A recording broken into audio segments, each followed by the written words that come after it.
क्या आप जानते हैं कि जिस प्रधानमंत्री केयर्स पीएम केयर्स में हम कोरोना संकट को लेकर अपना योगदान दे रहे हैं, उसकी किसी तरह की कोई जवाबदेही नहीं है, उसका किसी तरह का कोई ऑडिट नहीं होगा।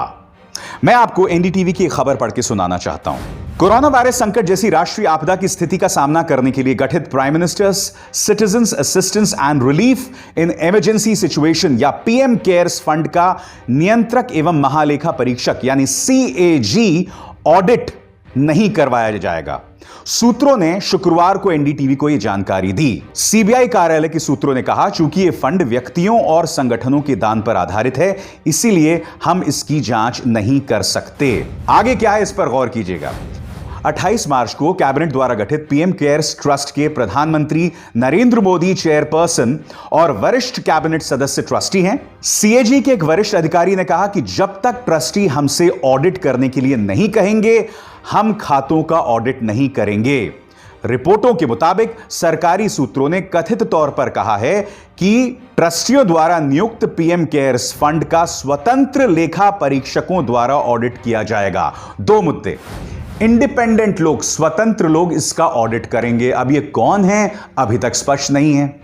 यही नहीं, क्या कहा कि जब तक ट्रस्टी हमसे नहीं करेंगे, और ट्रस्टी कौन है? प्रधानमंत्री नरेंद्र मोदी चेयरपर्सन और वरिष्ठ कैबिनेट सदस्य ट्रस्टी हैं।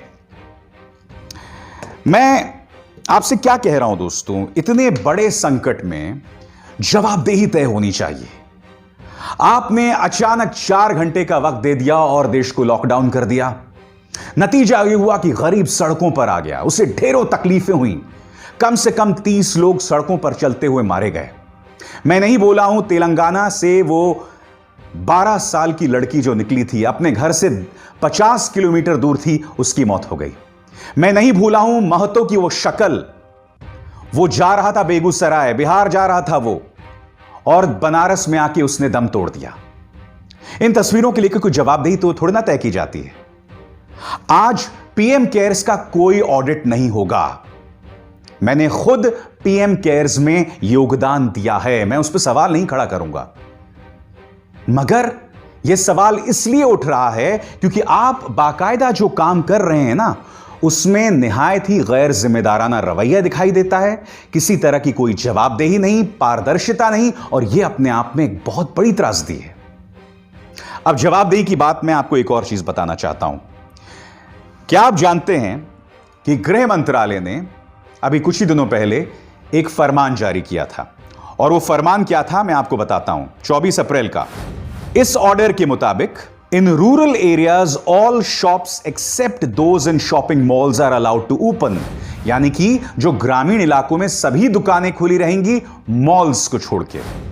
In urban areas, यानी कि शहरी इलाकों में, all stand-alone shops, neighborhood shops and shops in residential complexes are allowed to open. Shops in markets, market complexes and shopping malls are not allowed to open. इसका अर्थ क्या हुआ कि जितने भी इकलौती दुकानें हैं उन्हें खुलने की इजाजत होगी, मगर मॉल्स के अंदर जो दुकानें हैं वो नहीं खुलेगी। क्यों? क्योंकि मॉल्स में भीड़ इकट्ठा होती है। यह आदेश किसी और का नहीं, गृह मंत्रालय का था। इसमें कहीं यह स्पष्ट नहीं किया गया था कि भाई नाई की दुकानें नहीं खुलेंगी। आपके इस आदेश के मुताबिक कोई रेस्टोरेंट जो कि मॉल का हिस्सा नहीं है वो भी खुल सकता था, आपके इस आदेश के मुताबिक। फिर 2 दिन बाद आपको होश आता है तो आप नए सिरे से एक आदेश जारी करते हैं, नहीं नहीं नहीं नहीं साहब, हम रेस्टोरेंट नहीं खोलेंगे, नाई की दुकान नहीं खोलेंगे। तो मैं आपको ये क्यों बता रहा हूं? मैं आपको फिर इसलिए बता रहा हूं कि इस सरकार के रवैये में बहुत असमंजस है, बहुत जबरदस्त कंफ्यूजन है, और इसका खमियाजा कोई और नहीं, देश की जनता भुगत रही है। अब आपने क्या किया? जो मध्यम वर्गीय सरकारी अफसर है उसका डीए खत्म हो गया। मैं आपको बताना चाहता हूं पूर्व प्रधानमंत्री मनमोहन सिंह क्या कह रहे हैं आपकी स्क्रीन पर। उन्होंने कहा कि देखिए, ऐसा काम तो बुरे से बुरे वक्त में नहीं करना चाहिए। जिस तरह का डीए हमारे सरकारी मुलाजिमों को मिलता है या सैनिकों को मिलता है, ऐसे खत्म नहीं करना चाहिए। अगर आपको खत्म करना है तो बुलेट ट्रेन परियोजना को खत्म करो। इसके अलावा आप जो पूरा सौंदर्यीकरण कर रहे हैं ना राजपथ का, उसे खत्म करो। इन्होंने क्या किया था, अब तक बुलेट ट्रेन परियोजना को बंद नहीं किया।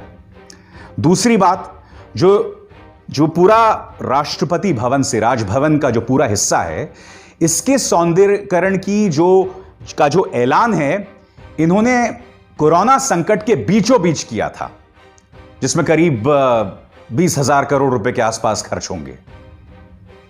इसका ऐलान उन्हें उस दौरान किया था। इसे खत्म नहीं करेंगे।